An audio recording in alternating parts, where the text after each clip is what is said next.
जय श्री कृष्ण दोस्तों। चलिए अब हम बात करते हैं गुरु ग्रह यानी कि जुपिटर के गोचर की। देखिए ये इस साल का सबसे बड़ा गोचर है और गुरु ग्रह का कहा जाता है कि जहाँ ये बैठते हैं वहां तो ये हमें फायदा देते ही देते हैं, लेकिन जहाँ इनकी दृष्टि होती है यहाँ वहां पे ये हमारी जो इतनी भी प्रॉब्लम चल रही होती है उनको हटा देते हैं।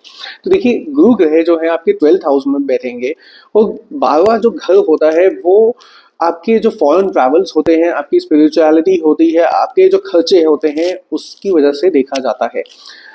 जो गुरु ग्रह की दृष्टि होंगी वो 3 दृष्टियां होती हैं, 5वीं, 7वीं और 9वीं दृष्टि। जो पहली दृष्टि है यानी कि जो 5वीं गुरु ग्रह की दृष्टि है वो आपके 4th हाउस पे देखेगी और 4th हाउस पे देखने की वजह से आप देखेंगे कि बहुत समय से आपके जो घर के अंदर आप जब आते हैं तो आपको खुशियां नहीं प्राप्त होती हैं, आप खुशियों से वंचित रहते हैं। तो कहीं ना कहीं वो आपकी खुशी को इंक्रीज करेंगे।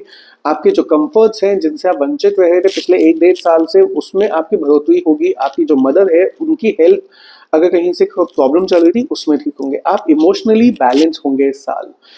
आप जुपिटर ग्रह की जो दूसरी दृष्टि है वो पड़ेगी 6th हाउस पे। 6th हाउस पे वो दृष्टि पड़ने की वजह से अगर आपके जॉब में कोई प्रॉब्लम चल रही थी उसमें आपको फायदा होगा। आपके कोई हिडन एनिमीज थे जो आपको प्रॉब्लम दे रहे थे लेकिन आप समझ नहीं पाए थे वो क्यों आपको प्रॉब्लम दे रहे हैं, उनकी प्रॉब्लम्स कम होंगी।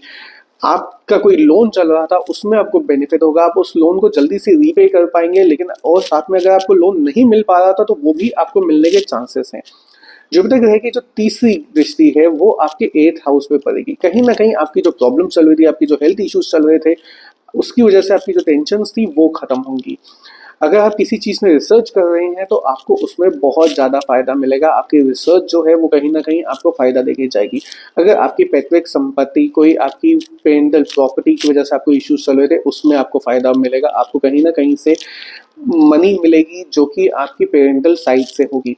ओवरऑल अगर देखा जाए तो ये जो पूरा गोचर है ये आपको बहुत ज़्यादा इनर ग्रोथ देके जाएगा। आपको बहुत क्लैरिटी मिलेगी अपनी लाइफ की, आपकी खुशियाँ इंक्रीज होगी। लेकिन आप देखेंगे कि अगर आप इस साल जैसे आपके खर्चों का साल है, अगर आप वो खर्चे अध्यात्म की तरफ करें, अपने रिसर्च वर्क की तरफ करें तो आपके जो गोचर है बहुत अच्छा रहेगा। साइड बाय साइड आप ये जो रेमेडीज दे रहे हैं आपकी जुपिटर के इफेक्ट्स को और अच्छा करने की, अगर आप ये करेंगे तो आपको बहुत बेनिफिट मिलेंगे। सबसे पहले जो पीपल का पेड़ होता है उसमें थर्सडे के दिन एटलीस्ट जल चढ़ाना शुरू करिए। अगर आप डेली चढ़ा सके तो बहुत अच्छा है, अगर डेली नहीं कर सकते तो एटलीस्ट थर्सडे के दिन करिए। दूसरा, आप सुबह स्नान के बाद अपने माथे पे केसर का तिलक करिए। जो आपके घर साधु या सन्यासी आए उनकी मदद करिए, जितना आप उनको दे सकते हैं अपनी श्रद्धा अनुसार उनको जरूर दीजिए। उनको अपने घर से खाली हाथ नहीं जाने दीजिए। आखिरी है कि सोने से पहले अगर आप गणेश स्तोत्रम का पाठ करेंगे तो आप देखेंगे जुपिटर का जो इफेक्ट है वो बहुत ज़्यादा अच्छा होगा। और इसको थर्सडे के दिन से शुरू करिए और इसको लगातार करिए दोस्तों। जय श्री कृष्णा दोस्तों।